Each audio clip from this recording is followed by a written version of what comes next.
But it's the moves at Robert Maxwell's Oxford that have caused more of a stir. Jim Smith, who's managed them from the third to the first divisions in 2 seasons, today joined Queen's Park Rangers. Maurice Evans, who joined Oxford from managing Reading, becomes caretaker manager. I met Jim Smith outside Chairman Jim Gregory's West London offices this afternoon and asked him first whether he felt he'd left Oxford supporters in the lurch.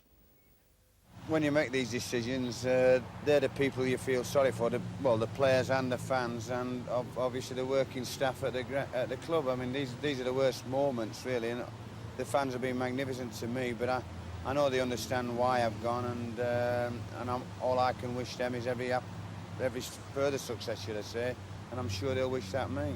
Do you think any players would come with you? Well, I think they'd come with me, but getting them away is a different matter. Again, I think that's always difficult and dangerous to bring players from another club, your old club, because that's putting extra pressures on everybody. But there are 1 or 2 good players I wouldn't mind at the Rangers. Did you leave because of Mr. Maxwell? Not really, no.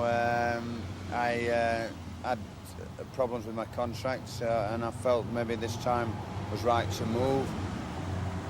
Queen's Park Rangers through Mr. Gregory came up with the permission of Mr. Maxwell to have a word with me, and we went from there, and everything's been agreed. The compensation's going to be paid, and everybody's quite happy. Mr. Maxwell must have been a rather difficult man to work for, because he hadn't been involved in football before.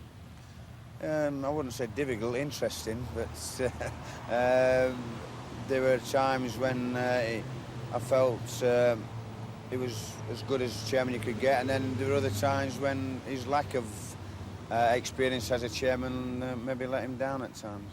There's occasions when we've won the championship, won promotion into the first division, and really spoiled the night a little bit by talking about our new ground, or lack of it. And I think maybe he's got to realise that them nights are for players and for managers and for coaches, and not for pushing the point home, really. Little things like that.